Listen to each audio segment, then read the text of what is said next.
67 ایک پوری قوم، ایک پورے خطے کی تباہی کی بنیاد رکھی صرف 67 الفاظ والے خط نے۔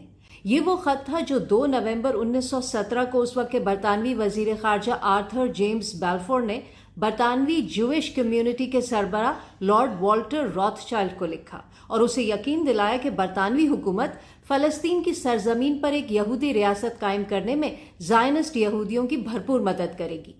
یہ خط کہلاتا ہے بیلفور ڈکلیریشن، اور اسی کی بنیاد پر برطانیہ نے صہیونی تحریک سے ایک ایسے ملک کا وعدہ کیا جہاں کی 90% آبادی مقامی فلسطینی عربوں کی تھی۔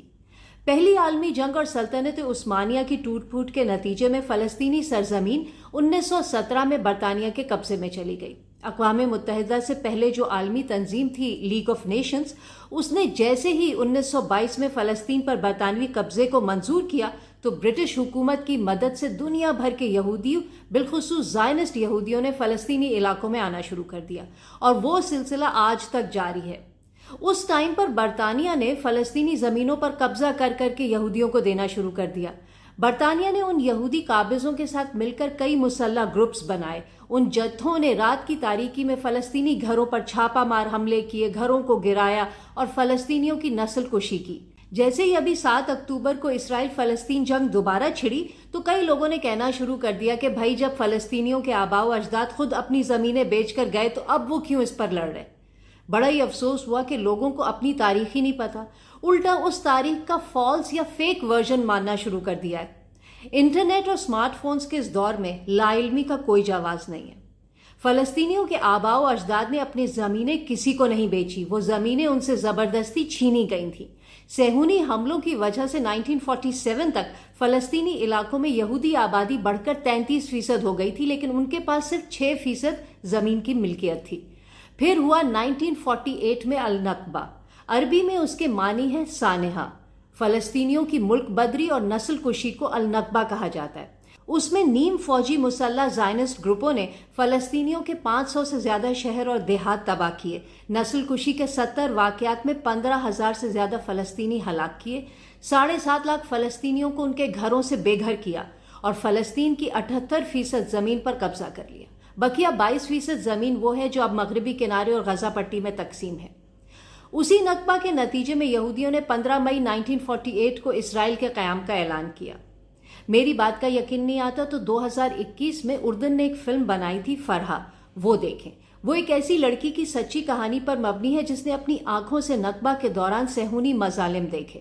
یہ فلم نیٹ فلکس پر دسمبر 2022 میں ریلیز ہوئی۔ اسرائیل نے ایڑی چوٹی کا زور لگا لیا تھا فلم کو روکنے کے لیے، لیکن سوشل میڈیا کے اس دور میں حقیقت چھپائی نہیں جا سکتی۔ فلم ریلیز ہوئی۔ اسرائیل میں یہودی ہولوکاسٹ سے انکار کرنا جرم ہے، لیکن فلسطینی ہولوکاسٹ النکبہ کے ذکر پر بھی پابندی ہے۔ مغربی میڈیا بھی زیادہ تر انہی کے کنٹرول میں ہے، اسی لیے آج لوگوں کو یہودیوں کا ہولوکاسٹ تو یاد ہے لیکن فلسطینی ہولوکاسٹ النکبہ بھول گئے۔ یہاں یہ بھی بتا دوں کہ النکبہ سے پہلے اور بعد میں بہت سے یہودی ایسے تھے جنہوں نے اسرائیل میں رہنے سے انکار کر دیا تھا کیونکہ وہ زائنسٹ کے جنگی جرائم اور فلسطینیوں کی نسل کشی کے خلاف تھے۔ نامور یہودی ڈاکٹر اور مصنف ہیں گیبور ماٹے۔ وہ نازی جرمنی کے ہولوکاسٹ سروائیور بھی ہیں۔ کہتے ہیں کہ شروع میں ان کا بھی خواب تھا کہ یہودیوں کا اپنا ملک ہو، اپنی فوج ہو، تاکہ نازی کیمپوں کی تاریخ دہرائی نہ جا سکے۔ لیکن جب وہ وہاں پہنچے تو انہیں پتہ چلا کہ یہودی خواب کو حقیقت بنانے کے لیے انہیں مقامی فلسطینیوں کے ساتھ وہی کچھ کرنا ہے جو ہٹلر نے یہودیوں کے ساتھ کیا، کیونکہ مقامی آبادی کو ختم کیے بغیر یہودی ریاست کسی طور قائم نہیں کی جا سکتی تھی۔ آج اسرائیل دنیا کی واحد قابض طاقت ہے۔ جو لوگ کہتے ہیں کہ غزہ پٹی اور مغربی اردن دنیا کی سب سے بڑی اوپن ایئر جیلیں ہیں تو ان کے لیے عرض ہے یہ جیلز نہیں ہیں، یہ کانسنٹریشن کیمپس ہیں، بالکل ویسے ہی جیسے نازی جرمنی میں تھے۔ دنیا کہتی ہے النکبہ 2 سال جاری رہا، میں کہتی ہوں النکبہ کبھی ختم ہی نہیں ہوا۔ فلسطینی اپنے باپ دادا کے گھروں کی چابیاں آج بھی گلے میں لٹکا کر رکھتے ہیں کہ کہیں دنیا فلسطینی ہولوکاسٹ بھول نہ جائے، بالکل ویسے جیسے پوری دنیا بیلفور ڈکلیریشن کے 67 الفاظ میں سے وہ 23 الفاظ ٹوٹلی بھول چکی ہے جو کہتے ہیں واضح رہے کہ کوئی ایسا کام نہیں ہوگا جس سے فلسطین کی غیر یہودی آبادی کے شہری اور مذہبی حقوق کو نقصان پہنچے۔